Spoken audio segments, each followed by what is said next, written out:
الحمد لله نحمده ونستعينه ونستغفره ونؤمن به ونتوكل عليه ونعوذ بالله من شرور أنفسنا ومن سيئات أعمالنا من يهده الله فلا مضل له ومن يضلله فلا هادي له وأشهد أن لا إله إلا الله وحده لا شريك له وأشهد أن سيدنا وسندنا ونبينا ومولانا محمدا عبده ورسوله صلى الله تعالى عليه وعلى آله وأصحابه وبارك وسلم تسليما كثيرا أما بعد فأعوذ بالله من الشيطان الرجيم بسم الله الرحمن الرحيم والعصر إن الإنسان لفي خسر إلا الذين آمنوا وعملوا الصالحات وتواصوا بالحق وتواصوا بالصبر آمنت بالله صدق الله مولانا العظيم وصدق رسوله النبي الكريم ونحن على ذلك من الشاهدين والشاكرين والحمد لله رب العالمين. بزرگان محترم اور برادران عزیز، یہ سورہ عصر ہے جس کی میں نے ابھی آپ کے سامنے تلاوت کی ہے، اور یہ قرآن کریم کی دوسری سب سے چھوٹی سورت ہے. سب سے چھوٹی سورت انا اعطیناک الکوثر ہے، اور دوسرے نمبر پر سب سے چھوٹی سورت یہ ہے. اور اتنی چھوٹی ہے کہ اس کو یاد کر لینا بھی کوئی مشکل نہیں، عام طور سے مسلمانوں کو یاد ہوتی ہے اور نمازوں میں بھی بکثرت پڑھی جاتی ہے. تو اپنے سائز کے اعتبار سے تو یہ بہت چھوٹی سی ہے، لیکن اپنی ہدایات کے اعتبار سے بڑی جامع صورت ہے. اور حضرت امام شافعی رحمۃ اللہ علیہ یہ فرماتے ہیں کہ اگر کوئی انسان صرف اسی صورت میں تدبر کر لے، یعنی اسی صورت پر اچھی طرح غور کرے، اس کے معنی پر اچھی طرح غور کرے، تو اس کی زندگی کو درست کرنے کے لیے تنہا یہ صورت بھی کافی ہے. اور یہی وجہ ہے کہ حضرات صحابہ کرام رضی اللہ تعالی عنہم اجمعین سے یہ منقول ہے کہ جب وہ کسی مجلس میں بیٹھتے تو مجلس سے اٹھنے سے پہلے سورہ والعصر کی تلاوت کر کے اٹھتے تھے، اور اس طرح یہ سورت جو ہے بار بار اپنے سامنے لایا کرتے تھے، اس کا دھیان کیا کرتے تھے، اس کا استحضار کرتے تھے، اس کا تکرار کرتے تھے. اس لحاظ سے یہ بڑی اہم سورت ہے. پہلے میں اس کا ترجمہ آپ حضرات کے خدمت میں پیش کرتا ہوں، اس کے بعد اس کی کچھ تشریح انشاءاللہ عرض کروں گا. ترجمہ یہ ہے کہ والعصر ان الانسان لفی خسر، قسم ہے زمانے کی کہ یقیناً انسان بڑے نقصان میں ہے. الا الذین آمنوا وعملوا الصالحات، سوائے ان انسانوں کے جو ایمان لائے اور جنہوں نے نیک عمل کیے ہیں. وتواصوا بالحق، اور جنہوں نے آپس میں ایک دوسرے کو حق بات کی نصیحت کی، وتواصوا بالصبر، اور جنہوں نے آپس میں ایک دوسرے کو صبر کی نصیحت کی۔ یعنی سارے انسان خسارے میں ہیں، سارے انسان نقصان میں ہیں، سوائے ان کے جنہوں نے یہ چار کام کیے ہوں: ایمان لانا، نیک عمل کرنا، ایک دوسرے کو حق کی وصیت کرنا، اور ایک دوسرے کو صبر کی وصیت اور نصیحت کرنا۔ یہ ہے ترجمہ سورت کا۔ پہلی بات تو یہاں یہ سمجھنے کی ہے کہ اللہ تبارک و تعالی نے یہاں زمانے کی قسم کھا کر ایک بات فرمائی ہے۔ زمانے کی قسم کہ انسان بڑے خسارے میں ہے۔ اللہ تبارک و تعالی کو اپنی کسی بات کا یقین دلانے کے لیے قسم کھانے کی ضرورت نہیں ہے۔ اللہ تعالی جو بات بھی ارشاد فرمائے وہ برحق ہے۔ ہم لوگ انسان آپس میں اگر کسی دوسرے کو اپنی کسی بات کا یقین دلانا چاہتے ہیں تو بعض اوقات قسم کھانے کی ضرورت پڑتی ہے۔ دوسرا یقین نہیں کر رہا تو کہتے ہیں بھئی اللہ کی قسم میں یہ بات کہتا ہوں، اللہ تعالیٰ کی قسم، اللہ کے کلام کی قسم۔ وہ اس لیے کرتے ہیں کہ انسانوں کی باتوں پر بھروسہ ہونا یقینی نہیں ہوتا۔ قسم کھا کر جو بات کہی جاتی ہے اس میں بھروسہ ہو جاتا ہے، لیکن اللہ تبارک و تعالیٰ کو قسم کھانے کی ضرورت نہیں، اس لیے کہ اللہ تعالیٰ کے کلام کا ایک ایک حرف، ایک ایک لفظ 16 آنے درست اور یقینی ہے، اس میں کسی شک و شبے کی گنجائش نہیں، اس میں کسی کو تردید کرنے کی کوئی گنجائش نہیں۔ اس کے باوجود اللہ تبارک و تعالی نے قرآن کریم میں مختلف مقامات پر مختلف چیزوں کی قسمیں کھائی ہیں۔ کہیں قلم کی قسم کھائی ہے، کہیں ستارے کی قسم کھائی ہے، کہیں کسی مکہ مکرمہ کے شہر کی قسم کھائی ہے، کہیں قیامت کے دن کی قسم کھائی ہے۔ مختلف قسمیں قرآن کریم کے اندر آئی ہیں، تو وہ در حقیقت اس لیے نہیں کہ معاذ اللہ تعالیٰ کی بات پر بھروسہ نہیں تھا لہذا اللہ تبارک و تعالیٰ قسم کھا کر اس کا یقین دلا رہے ہیں، بلکہ در حقیقت دو باتیں پیش نظر ہیں۔ ایک بات تو یہ کہ قسم کھانے سے انسان کی بات میں ایک زور پیدا ہو جاتا ہے۔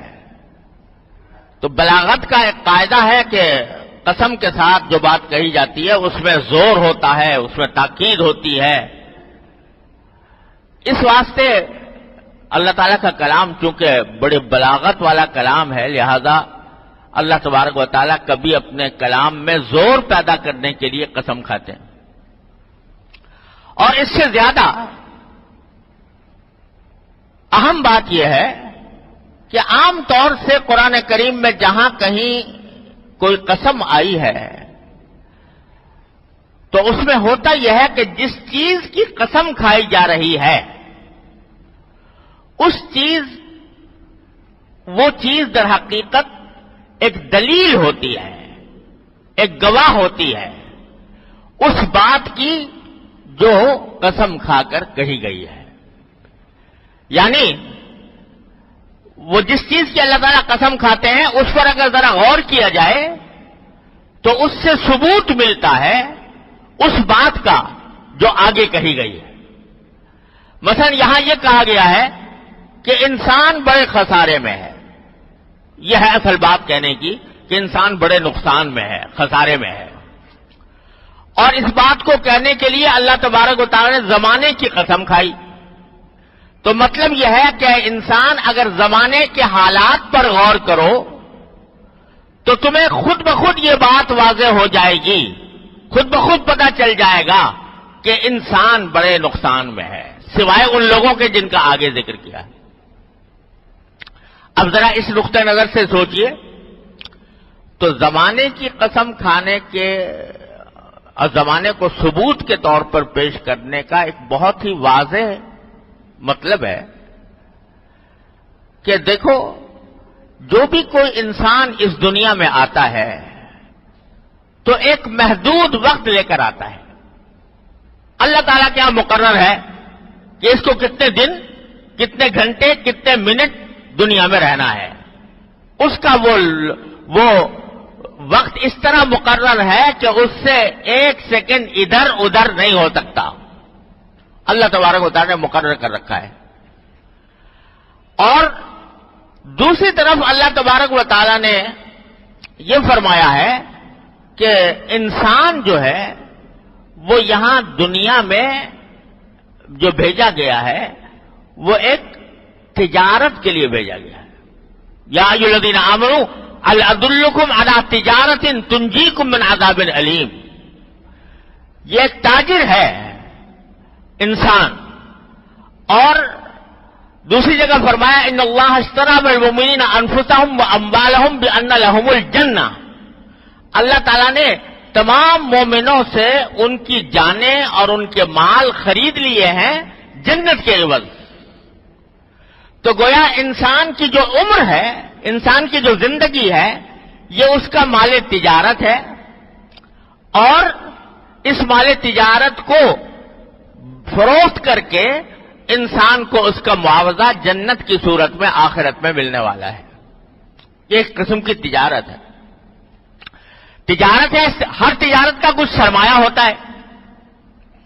کوئی تجارت بغیر سرمایہ کے نہیں چلتی، اور وہ سرمایہ ایسا ہوتا ہے کہ اسی کو تجارت میں لگا کر اس میں اضافہ کیا جاتا ہے، اس کو بڑھایا جاتا ہے۔ تو انسان کی زندگی کا سرمایہ اس کی زندگی کے لمحات ہیں، ایک ایک لمحہ، ایک ایک منٹ، ایک ایک گھنٹہ، یہ اس کی زندگی کا سرمایہ ہے۔ یہ سرمایہ ایسا ہے کہ سارا سرمایہ اکٹھا باقی نہیں رہتا، ہر لمحے اس میں کمی آ رہی ہے۔ ایک شخص فرض کرو 70 سال کی عمر لے کر آیا تھا اس دنیا میں، تو اس کا سرمایہ 70 سال تھا۔ اب جو وقت گزر رہا ہے اس 70 سال کے سرمایے میں کمی آ رہی ہے۔ ایک دن گزر گیا تو 70 سال سے ایک دن کم ہو گیا، 2 دن گزر گئے 70 سال سے 2 دن کم ہو گئے، 3 دن گزر گئے 70 سال سے 3 دن کم ہو گئے۔ تو جتنا وقت گزرتا جاتا ہے انسان کے سرمایے میں کمی آتی جاتی ہے۔ تو آپ اندازہ کرو ایک ایسے تاجر کا جس کا سرمایہ روز کم ہو رہا ہو تو وہ کیا ہوگا، وہ کیا سمجھے گا، وہ خسارے میں ہوگا کہ وہ جتنا سرمایہ لے کر آیا تھا آج اتنا کم ہو گیا، کل اتنا کم ہو گیا، پرسوں اتنا کم ہو گیا، تو وہی خسارہ ہے، وہی نقصان ہے۔ تو ہر انسان جو ہے وہ خسارے میں ہے، یعنی یہ کہ اس کا جو سرمایہ ہے، زندگی کا سرمایہ، زندگی کے اوقات کا سرمایہ، وہ ہر آن، ہر لمحے گھٹ رہا ہے، اس میں کمی آ رہی ہے۔ یہ سرمایہ لے کر آیا تھا اس لیے تاکہ اس کو نفع بخش تجارت میں لگا کر آخرت میں جنت کمائے۔ لیکن اگر یہ سرمایہ اس نے غفلت کی حالت میں چھوڑ دیا، غفلت کی حالت میں ضائع کر دیا، ہر لمحے اس کا سرمایہ کم ہوتا گیا، یہاں تک کہ جب عمر ختم ہوگی تو معلوم ہو سارا سرمایہ ختم ہو گیا، اور اب اس کے پاس اپنی آخرت کا معاوضہ حاصل کرنے کے لیے کچھ نہیں رہا۔ یہ معنی ہے ان الانسان لفی خسر، ہر انسان خسارے میں ہے، ہر انسان ہر وقت اس کے سرمایے میں کمی آ رہی ہے۔ اللہ اکبر کبیرہ۔ وہ کسی نے ایک بزرگ ہیں، وہ فرماتے ہیں کہ میں ایک مرتبہ بازار میں گیا تو جا کر دیکھا کہ ایک برف برف بیچنے والا برف بیچ رہا ہے اور اس کوشش میں ہے کہ کسی طرح میں جلدی سے جلدی اپنے اس برف کو بیچ دوں، کیونکہ برف ایسی چیز ہے جو ہر آن پگھلتی رہتی ہے، تو جو پگھل رہی ہے اس کے سرمایے میں کمی آ رہی ہے، اس واسطے وہ چاہ رہا ہے کہ جلدی سے جلدی اس کو بیچ کے چلا جاؤں۔ تو فرماتے ہیں جب میں نے اس برف بیچنے والے کو دیکھا کہ اس کا سرمایہ پگھل رہا ہے اور اس کی وجہ سے وہ پریشان ہے اور چاہتا ہے کہ جلدی سے جلدی بیچ دوں، تو مجھے سورہ والعصر یاد آئی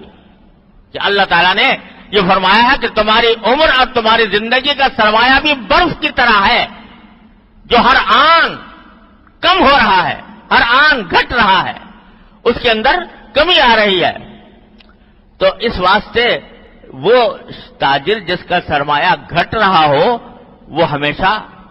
خسارے میں ہوگا، وہ کبھی فائدے میں تو نہیں ہو سکتا، اس لیے کہ گھٹ رہا ہے اس کا سرمایہ۔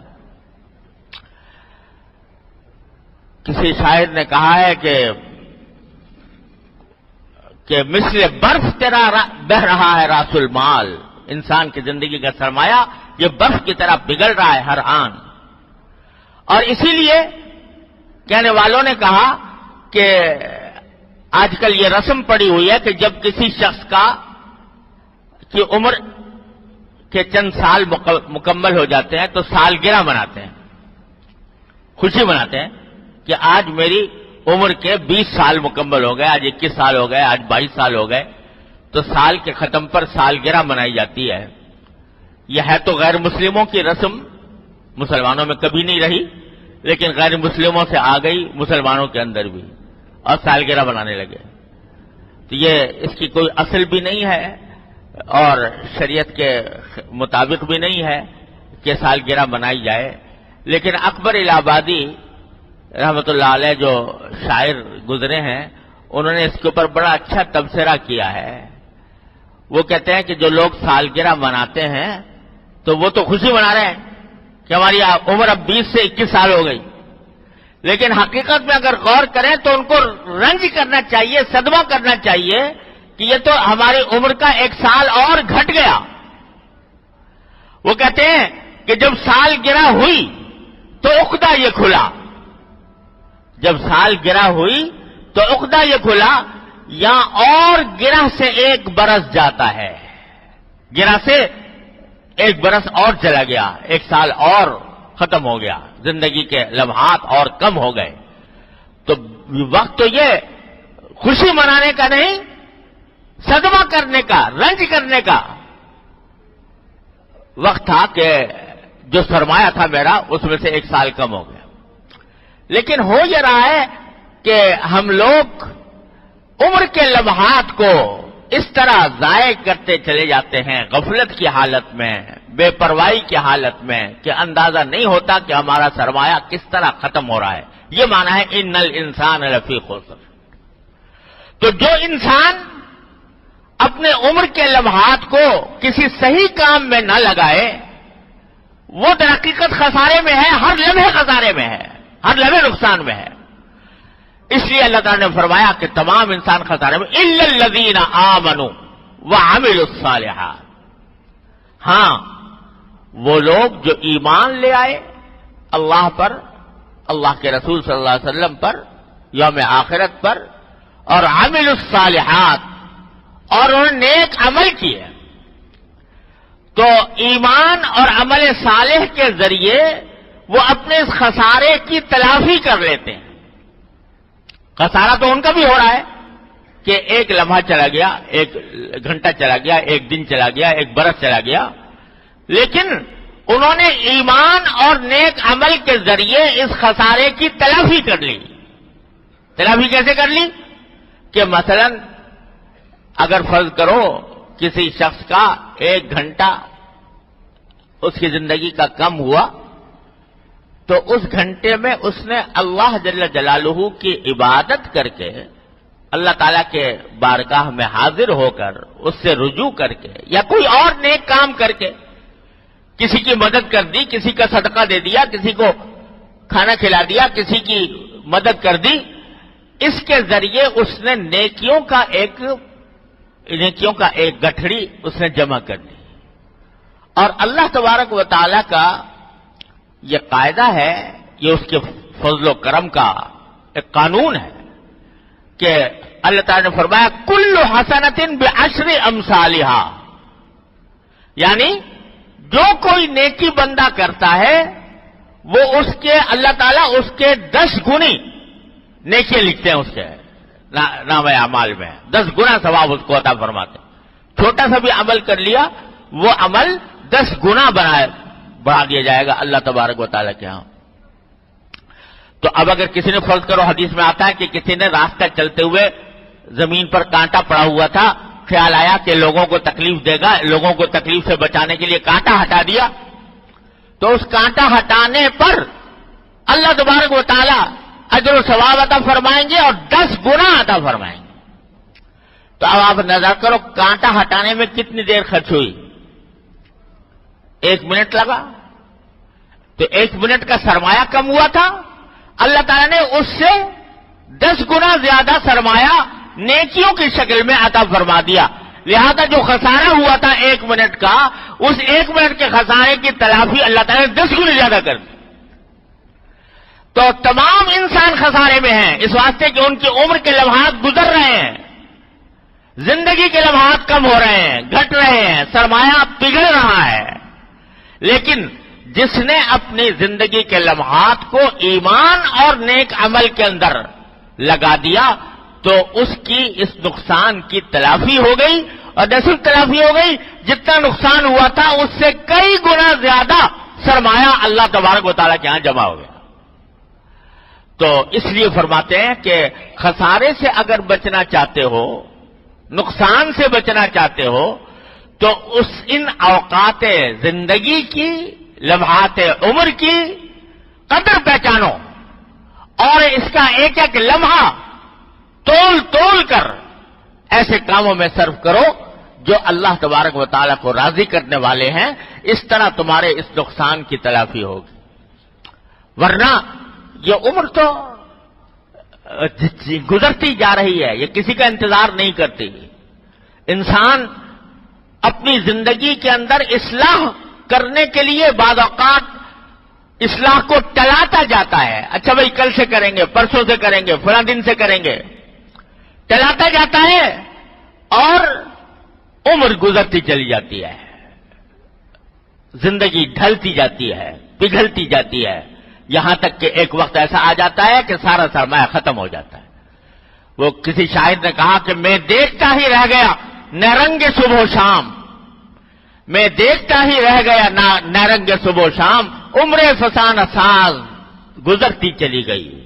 جیسا آخر میں جا کر آدمی کو حسرت ہوتی ہے کہ ہائے میں نے اپنی زندگی کا سرمایہ ضائع کر دیا اور اپنے لیے کوئی آخرت کا ذخیرہ نہ بنایا. تو پیغام یہ دے رہی ہے سورت کہ اللہ کے بندو، یہ زندگی جو تمہیں عطا ہوئی ہے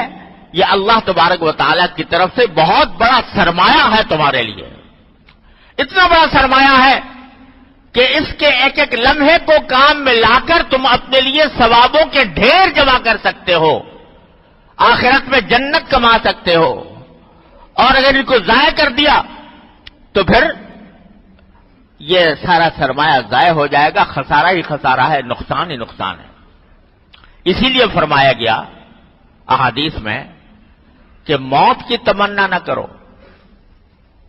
موت کی تمنا نہ کرو. بعض اوقات آدمی دنیا کی پریشانیوں سے تنگ آ کر یہ دعا مانگنے لگتا ہے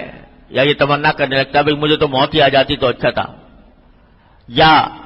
دعا مانگنے لگتا ہے یا اللہ مجھے تو اب موت دے دے. حدیث میں اس کی ممانعت آئی ہے. کیوں؟ اس لیے کہ اللہ کے بندے موت کے بعد کیا پتا تمہارے ساتھ کیا ہونے والا ہے، اور یہ زندگی ہی تو ہے جو تمہیں موت کے بعد کی زندگی میں راحت عطا کر سکتی ہے. لہذا اس کا ایک ایک لمحہ قیمتی ہے، اس کی ناقدری نہ کرو،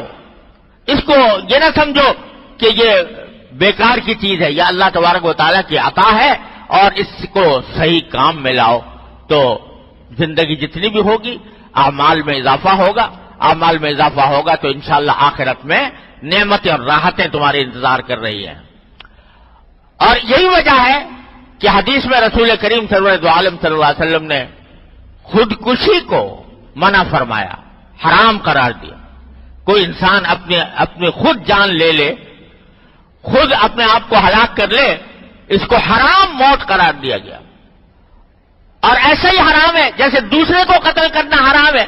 ایسے ہی اپنی جان کو ہلاک کرنا بھی حرام ہے۔ لا تقتلوا انفسکم ان اللہ کان بکم رحیما، ہرگز تو اپنی جانوں کو قتل نہ کرو، اللہ تعالیٰ تم پر بہت رحم کرنے والا ہے۔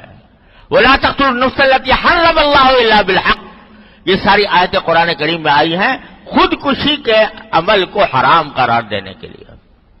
تو یہ اس لیے کہ ارے بھائی تمہیں کیا معلوم کہ جو اللہ نے زندگی عطا فرمائی ہے، اگر تم زندہ رہو گے تو شاید تمہیں اس زندگی کے اندر کچھ بہتر اعمال کی توفیق ہو جائے، تو اس کے نتیجے میں اللہ تعالیٰ تمہارے گناہوں کی مغفرت فرما دے، تمہارے درجات بلند فرما دے۔ لہذا اس کو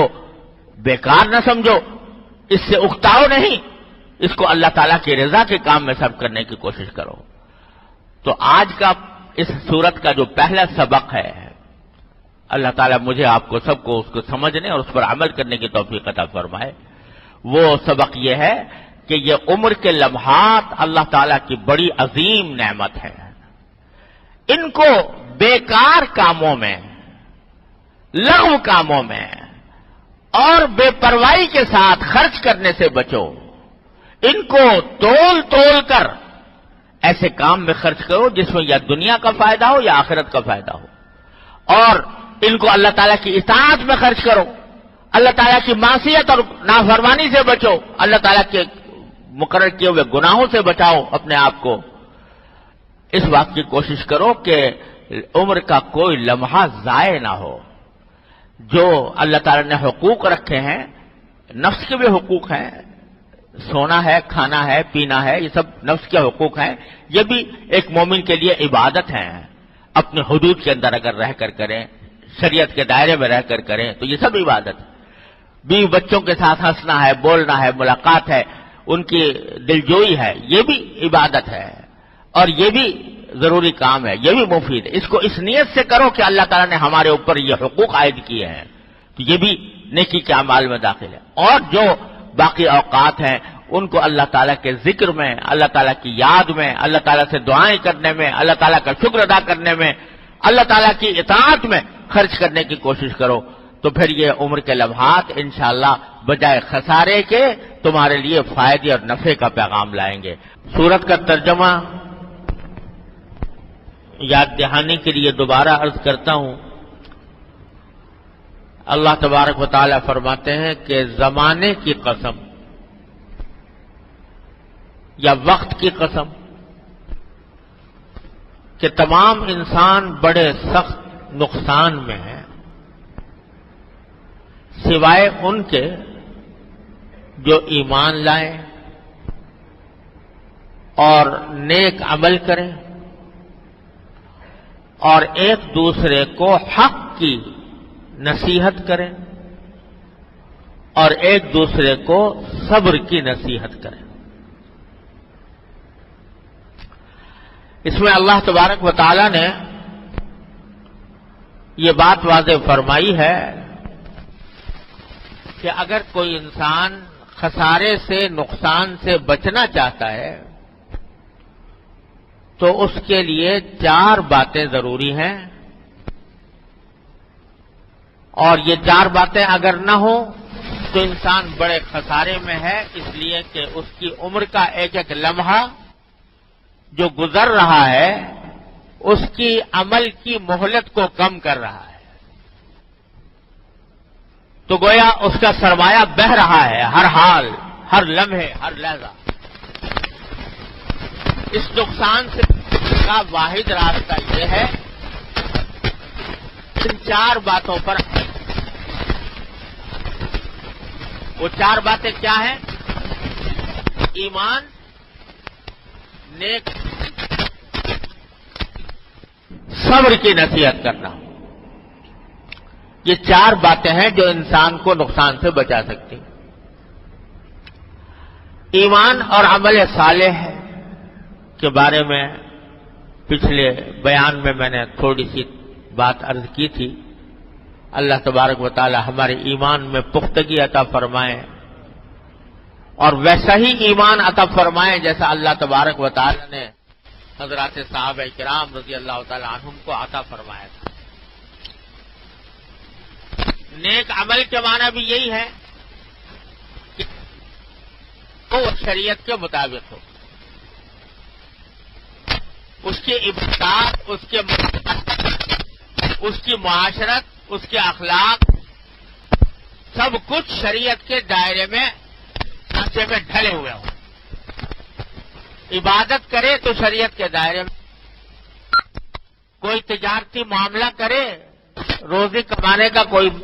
عمل کرے تو وہ شریعت کے دائرے میں کرے، حلال اختیار کرے، حرام سے بچے۔ معاشرت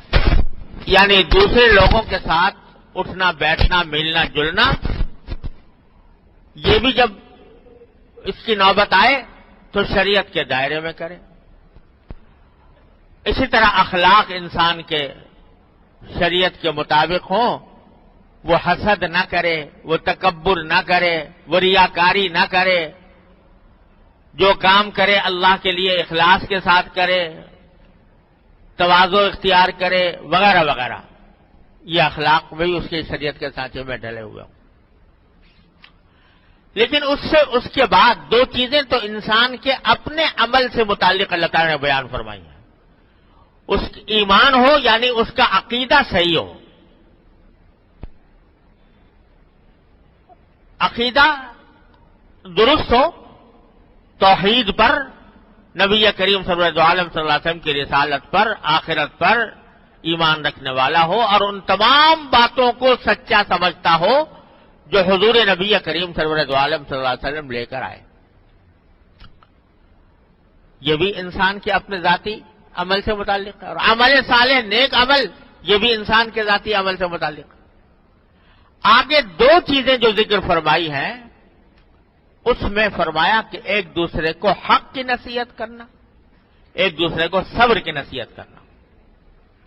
اس میں پہلی بات تو قابل ذکر یہ ہے کہ اس اس سورت نے یہ بات بتا دی کہ ایک مسلمان کے نجات پانے کے لیے صرف اتنا کافی نہیں ہے کہ وہ اپنے آپ کو درست کر لے،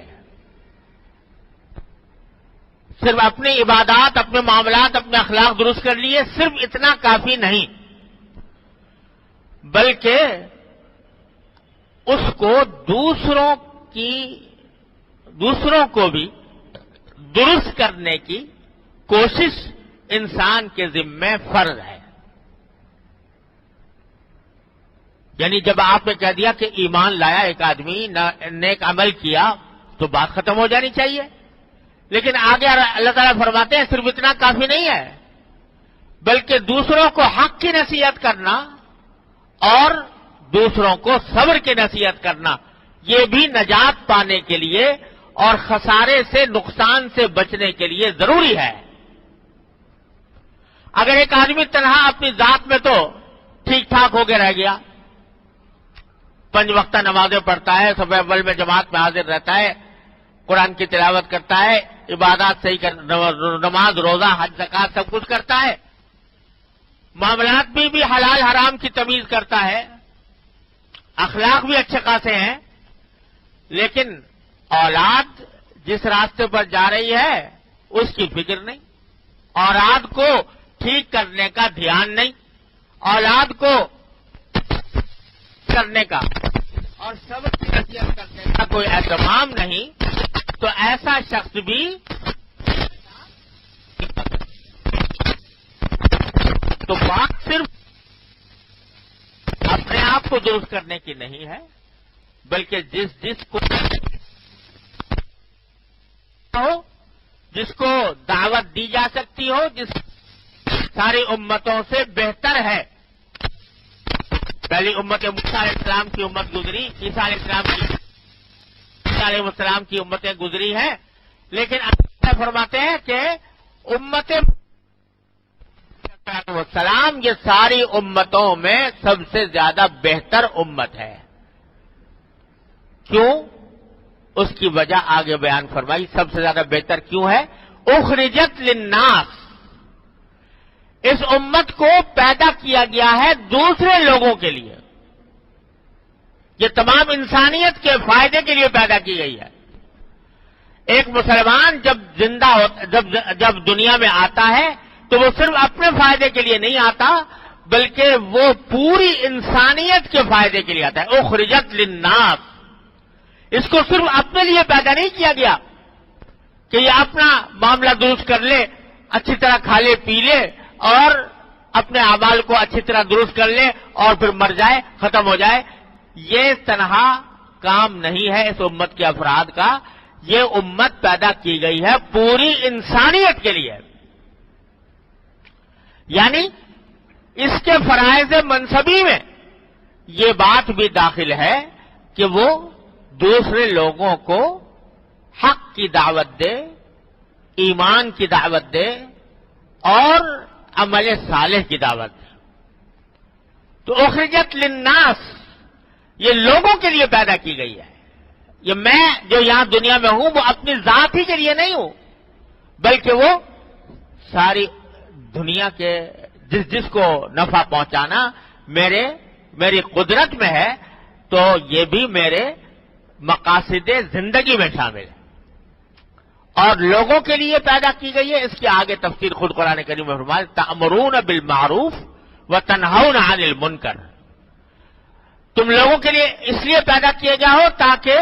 لوگوں کو نیکی کا حکم دو اور برائی سے روکو۔ وہ تمہارے فرائض میں صرف اتباع نہیں، خود نیکی کر لی اور بیٹھ گئے گھر میں، خود برائی سے رک گئے اور بیٹھ گئے گھر میں، نہیں، تمہارے فرائض منصبی میں اور تمہارے مقاصد زندگی میں یہ بات بھی داخل ہے کہ خود بھی نیک عمل کرو اور دوسروں کو بھی نیک عمل کی دعوت دو، اور نیک عمل کی دعوت دو اور برائی سے خود بھی رکو اور دوسروں کو بھی روکو۔ یہ تمہارے فرائض میں داخل ہے۔ یہ اللہ تعالیٰ نے اس آیت کریمہ میں یہ بات واضح فرما دی۔ یہ مت سمجھنا کہ میں نے اپنے طور پر نمازیں پوری پڑھ لی ہیں، ٹھیک ٹھاک پڑھ لی ہیں، عبادات پوری ادا کر دی ہیں، الحمدللہ حلال روزی کماتا ہوں، اللہ تعالیٰ کا شکر ہے، لوگوں کے ساتھ میرا رویہ بھی ٹھیک ہے اور اخلاق بھی میرے فی الجملہ درست ہیں، بس میرے لیے کافی ہے۔ نہیں، یہ کافی نہیں۔ تم یہ دیکھو کہ تم نے اپنی جد و جہد کے ذریعے، اپنی کوشش کے ذریعے آیا دوسروں کو بھی حق کا یہ پیغام پہنچایا کہ نہیں، اور دوسروں کو بھی اسی طرح نیک عمل کرنے اور برائیوں سے روکنے کی کوشش کی یا نہیں، یہ بھی تمہارے سے پوچھا جائے گا۔ کہ نبی کریم سرور دو عالم صلی اللہ علیہ وسلم نے ایک مرتبہ صحابہ کرام کے سامنے یہ بات بیان فرمائی کہ اللہ تبارک و تعالی نے ایک اور عذاب کے فرشتے سے کہا کہ جاؤ فلاں قوم کو بہت بدعمالیوں میں مبتلا ہے، اس قوم کو ہلاک کر دو۔ تو اس کے جواب میں فرشتے نے کہا کہ یا اللہ آپ کا حکم ہے، میں ہلاک کروں گا، لیکن ایک بات پوچھنی ہے، وہ یہ کہ جس قوم کو آپ نے ہلاک کرنے کا حکم دیا ہے اسی قوم میں ایک ایسا شخص بھی موجود ہے جس نے پلک جھپکنے کی مقدار بھی آپ کی نافرمانی نہیں کی، یعنی ساری زندگی آپ کی فرما برداری کی ہے، اللہ کے حکم کے مطابق زندگی گزاری ہے، عبادت گزار ہے، حلال و حرام کو کی تمیز کرنے والا ہے، اور کبھی ایک لمحے کے لیے بھی آپ کے نافرمانی نہیں کی، تو میں ساری قوم کو جا کے ہلاک کروں گا تو وہ بھی ہلاک ہو جائے گا بیچارہ۔ تو آپ نے فرمایا کہ جاؤ اقلبھا علیہ وعلیہم، جاؤ بستی کو پلٹ دو اور لوگوں کو تو ہلاک کرو گے ہی، اس آدمی کو بھی ہلاک کر دو۔ اور وجہ یہ بیان فرمائی اللہ تبارک و تعالی نے کہ ان وجہہ لم یتمعر فی ساعۃ قط، وجہ یہ ہے کہ خود تو ٹھیک ٹھاک عمل کر رہا تھا، لیکن جو چاروں طرف نافرمانیاں ہو رہی تھیں میرے احکام کو توڑا جا رہا تھا، میرے احکام کی خلاف ورزی کی جا رہی تھی، اس کے اوپر کبھی اس کے چہرے پر بل نہیں آیا، یعنی اس کو برائی نہیں سمجھا اس نے، یعنی اس کو بدلنے کی کوئی کوشش نہیں کی، لہذا جہاں اور لوگ ہلاک ہوں گے وہاں وہ بھی ہلاک ہوگا۔ تو اس حدیث میں رسول کریم صلی اللہ علیہ وسلم نے یہ بات بیان فرما دی کہ بات صرف اتنی نہیں ہے کہ اپنے آپ کو درست کر لو، بلکہ اس کے ساتھ ساتھ ضروری ہے کہ اپنی قوم، اپنے ملک، اپنی ملت، اپنی امت کی خیر خواہی دل میں ہو، اور اگر وہ غلط راستے پر جا رہی ہے تو اس کو صحیح راستے پر لانے کی کوشش کی جائے۔ اب کیا ہے اس کی تفصیل تھوڑی سی ذرا سمجھ لینے کی ضرورت ہے کہ بعض جگہ یہ دوسروں کو دعوت دینا اور دوسروں کو حق کی اور صبر کی نصیحت کرنا، بعض جگہ یہ فرض عین ہے، یعنی بالکل ایسا ہی فرض ہے جیسے نماز فرض ہے، جیسے روزہ فرض ہے، جیسے زکوٰۃ فرض ہے، جیسے حج فرض ہے، اسی طرح فرض ہے۔ اور بعض جگہ فرض عین تو نہیں ہے، فرض کفایہ ہے۔ اب جہاں فرض عین ہے اس کا مطلب یہ ہے کہ ہر انسان کا ایک ماحول ہوتا ہے جس میں اس کو اقتدار حاصل ہوتا ہے، یعنی اس ماحول میں اس کو بڑا سمجھا جاتا ہے، سربراہ سمجھا جاتا ہے، اس کی بات مانی جاتی ہے، اس کو اپنی بات بزور منوانے کا بھی حق حاصل ہوتا ہے۔ مثال سے دیکھیے، شروع سے ایک گھر ہے، اس گھر کا ایک سربراہ خاندان ہوتا ہے، خاندان کا سربراہ ہوتا ہے۔ ایک گھر ہے، اس میں دو میاں بیوی رہتے ہیں، اس کے بچے ہیں ساتھ میں۔ تو اب جو شوہر ہے وہ سربراہ، ہیڈ آف دی فیملی جس کو کہا جاتا ہے، وہ سربراہ ہے، اس کو اپنے گھر کے اوپر اقتدار حاصل ہے۔ اقتدار حاصل ہونے کا معنی یہ کہ لوگ اس کو بڑا مانتے ہیں، اس کی بات کو تسلیم کرتے ہیں، اور وہ اپنی بات کو لوگوں سے منوانے کی پوزیشن میں ہے۔ اب اس سربراہ خاندان کے ذمے فرض عین ہے کہ جن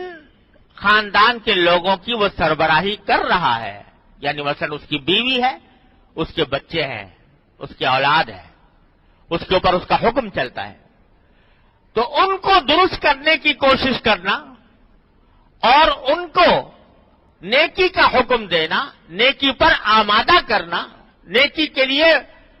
ان کے اوپر اگر زبردستی کرنے پڑے زبردستی کرنا، یہ فرض عین ہے۔ یا اگر بیوی بچوں میں سے کوئی غلط راستے پر جا رہا ہے، گناہ کا کام کر رہا ہے، نافرمانی کا کام کر رہا ہے، اس کو اس سے روکنا، زبان سے، محبت سے، پیار سے، اور اگر محبت پیار کارآمد نہ ہو تو پھر زبردستی کر کے اس کو روکنا، یہ اس سربراہ خاندان کے ذمے فرض عین ہے۔ اگر وہ اس فریضے میں کوتاہی کرے گا تو اس کے اوپر ان سب لوگوں کے غلط اعمال کا گناہ اس کے نامہ اعمال میں لکھا جائے۔ اب ذرا یہاں اچھی طرح یہ حقیقت سمجھنی چاہیے اور ہم میں سے ہر شخص کو اپنے گریبان میں منہ ڈال کر دیکھنا چاہیے۔ کتنی صورتیں ایسی ہیں کہ سربراہ خاندان بڑا نیک ہے، متقی پرہیزگار ہے، نماز میں صف اول میں حاضر ہونے والا ہے، اور اس کے دن رات اللہ تعالیٰ کی فرما برداری میں گزر رہے ہیں، لیکن اولاد کو دیکھو، گھر والوں کو دیکھو، انہوں نے دوسرا ہی راستہ اختیار کیا ہوا ہے، گمراہی کا راستہ، گناہوں کا راستہ، اللہ تعالیٰ کی نافرمانی کا راستہ، اور یہ صاحب مطمئن ہے کہ بھائی میں تو نماز بر وقت جا کے پڑھ لیتا ہوں، مسجد میں حاضر ہو جاتا ہوں، صف اول میں نماز پڑھتا ہوں، تکبیر اولیٰ میری چھوٹتی نہیں ہے، اور سارے کام میرے درست ہو رہے ہیں، تو بس ٹھیک ہے، اولاد کی فکر نہیں۔ لیکن قرآن یہ کہتا ہے کہ یا ایھا الذین آمنوا قوا انفسکم واہلیکم نارا، اے ایمان والو اپنے آپ کو بھی آگ سے بچاؤ، دوزخ کی آگ سے، اور اپنے گھر والوں کو بھی آگ سے بچاؤ۔ یہ تمہارا فریضہ ہے، اگر ادا نہیں کرو گے تو اولاد کی نافرمانیاں، اولاد کے گناہ کا وبال تم پر بھی پڑے گا، آخرت میں تم سے پوچھا جائے گا۔ تمہاری آنکھوں کے سامنے یہ نافرمانی ہو رہی تھی، تمہاری آنکھوں کے سامنے اللہ تعالیٰ کے احکام کو توڑا جا رہا تھا، اور تم نے اس کے اوپر کوئی رد عمل کا اظہار نہیں کیا، اس کے بارے میں ان کی اصلاح کی کوئی کوشش نہیں کی، لہذا تم بھی خطا کار ہو، تم بھی سزا کے مستحق ہو، یہ ہوگا۔ بعض لوگ یہ کہتے ہیں کہ بھئی ہم تو سمجھایا بہت اولاد کو، اور باوجود سمجھانے کے وہ باز نہیں آتی، تو ہم کیا کریں؟ اور بعض لوگ مثال بھی دے دیتے ہیں کہ حضرت نوح علیہ السلام کا بیٹا بھی کافر ہو گیا تھا، اور وہ سارے کافروں کے ساتھ وہ بھی عذاب کا شکار ہوا، طوفان میں غرق ہوا، نوح علیہ السلام اس کو نہیں بچا سکے۔ تو ہر ایک کا عمل اپنے ساتھ ہے، تو نوح علیہ السلام نے کوئی اوپر ان کے بیٹے کا گناہ تو نہیں ہوگا، وہ تو پیغمبر تھے۔ تو خوب سمجھ لیجئے، یہ اس وقت ہے جبکہ انسان اپنے قبضے کی ساری تدبیریں بروئے کار لانے کے باوجود پھر اس کی اصلاح نہ ہوئی تو انشاءاللہ وہ بری الذمہ ہوگا۔ لیکن یہ کہہ دینا کہ میں نے زبان سے تو کئی مرتبہ سمجھایا، بات نہیں مانی تو میں کیا کروں، یہ بالکل ایسی بات ہے۔ قرآن نے جو مثال دی ہے وہ یہ دی ہے کہ اپنی اولاد کو آگ سے بچاؤ۔ اس میں اشارہ اس طرف بھی ہے کہ اگر فرض کرو ایک حقیقی آگ، جہنم کی آگ بھی حقیقی ہے، دنیا کے اندر کوئی آگ ہو، سامنے سلگ رہی ہو، شعلے بھڑک رہے ہوں، اور تمہارا بچہ اس کی طرف بڑھ رہا ہو اور اس کے اندر داخل ہونا چاہتا ہو، تو کیا اس وقت بھی تم یہ کہو گے کہ میں تو زبان سے سمجھا دیا اس کو کہ بیٹا آگ ہے، آگ کے اندر مت کودنا، میں تو زبان سے سمجھا دیا، اب یہ جانے اس کا کام جانے۔ اس کے بعد اگر وہ کودے، کیا کودنے دو گے اس کو؟ کوئی باپ کوئی ماں ایسی نہیں ہے جو ایسی صورت میں محض زبانی فہمائش پر اکتفا کر کے خاموش ہو جائے۔ اس کو چین نہیں آئے گا، اس کا جینا حرام ہو جائے گا جب تک کہ اس کو گود میں لے کر اس آگ سے ہٹا نہ دے۔ تو قرآن کہتا ہے کہ جب دنیا کی چھوٹی موٹی آگ کے بارے میں تمہارا یہ طرز عمل ہے، تو وہ آخرت کی اتنی بڑی زبردست آگ، اس سے بچانے کے لیے کیا صرف اتنا کہ تم نے کبھی کہہ دیا کسی وقت اس کو سمجھا دیا اور بات ختم ہو گئی؟ نہیں، تمہیں چین نہیں آنی چاہیے، تمہاری نیندیں حرام ہو جانی چاہیے جب تک کہ تمہاری اولاد شریعت کے صحیح راستے پر نہیں آتی۔ یہ ہے مطلب،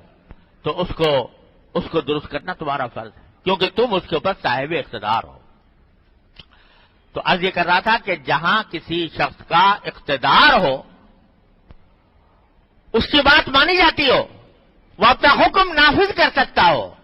وہاں اس کے ذمے یہ امر بالمعروف اور نہی عن المنکر، نیکی کا حکم دینا، برائی سے روکنا، اس کے ذمے فرض عین ہے۔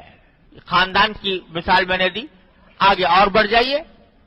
کوئی ادارہ ہے، کوئی محکمہ ہے، اس کا ایک سربراہ ہے، اس ادارے اور محکمے میں اس کے احکام چلتے ہیں، اس کی بات مانی جاتی ہے، اس کو اقتدار حاصل ہے۔ اب اگر اس محکمے کے اندر یا اس ادارے کے اندر کوئی خرابی ہو رہی ہے تو اس کی ذمہ داری اس کے سربراہ کے اوپر ہے، اس کے ذمہ فرض عین ہے کہ اس خرابی کو دور کرے، اس کو لوگوں کو صحیح راستے پر لانے کی کوشش کرے۔ اب اگر فرض کرو ایک محکمے کا سربراہ ہے، خود تو نیک ہے، لیکن دیکھ رہا ہے کہ لوگ رشوتیں کھا رہے ہیں، لوگوں کو چکر کھلوا رہے ہیں، لوگوں کے لیے عذاب بنے ہوئے ہیں، اپنی آنکھوں سے دیکھ رہا ہے اور پھر اس معاملے کو نہیں روکتا، تو قیامت میں اس کی بھی گردن پکڑی جائے گی، چاہے وہ کتنا ہی برحق کیوں نہ ہو۔ یہ ہے اس کا، چونکہ صاحب اقتدار ہے وہ۔ اور آگے بڑھ جاؤ، کوئی حکومت ہے، چھوٹی ہو یا بڑی ہو، اس کا سربراہ ہے، اس کے اوپر پورے ملک کی ذمہ داری ہے، اور اس پورے ملک کے اندر اگر نافرمانیاں ہو رہی ہیں، اللہ کے حکم کی خلاف ورزی ہو رہی ہے، تو اس کا گناہ اس حکمران کے اوپر پڑے گا۔ اسی لیے حضرت فاروق اعظم رضی اللہ تعالیٰ عنہ جو آدھی دنیا پر حکومت کرتے تھے، کیا کہتے تھے کہ اگر کسی وقت فرات کے کنارے، دریائے فرات کے کنارے کوئی گدھا بھی اگر بھوکا مر گیا تو مجھے اندیشہ ہے کہ مجھے قیامت کے دن اللہ کے سامنے جواب دینا ہوگا کہ تیری عہد حکومت میں ایک گدھا بھوکا مر گیا تھا۔ اور جب وفات ہونے لگی، لوگوں نے کہا کہ آپ کے اوپر تو اللہ تعالیٰ کی بڑی نعمتیں ہیں، حضور اقدس صلی اللہ علیہ وسلم کے صحابی ہیں، آپ نے حضور کے ساتھ جہاد کیے ہیں، پھر جب آپ خلیفہ بنے تو آپ نے انصاف سے کام لیا، تو آپ کے تو بڑے فضائل ہیں۔ تو فاروق اعظم کہنے لگے کہ ارے بھائی، مجھے تو ڈر یہ ہے کہ پتہ نہیں مجھ سے اس خلافت کے زمانے میں پتہ نہیں میں نے حق ادا کیا کہ نہیں کیا، اس واسطے اگر میں برابر سرابر چھوٹ جاؤں تو میں اسی کو غنیمت سمجھتا ہوں۔ یہ ذمہ داری کا احساس۔ تو بھائی جتنا جس کو اقتدار حاصل ہے، جس دائرے میں حاصل ہے، اس دائرے کے اندر اصلاح کرنا اور لوگوں کو صحیح راستے پر لانا، اولاد ہو یا اپنے ماتحت ہو یا اپنی رعایا ہو، اس کو راستے پر لانا انسان کے ذمے فرض عین ہے۔ ایسا ہی فرض ہے جیسا نماز فرض ہے، ایسا ہی فرض ہے جیسے روزہ فرض ہے، ایسا ہی فرض ہے جیسے زکوٰۃ فرض ہے، جیسے حج فرض ہے، اسی طرح یہ بھی فرض ہے۔ یہ ہے قرآن کریم کے اس آیت کا منشا، وَتَوَاصَوْا بِالْحَقِّ وَتَوَاصَوْا بِالصَّبْرِ۔ وآخر دعوانا الحمد للہ رب العالمین۔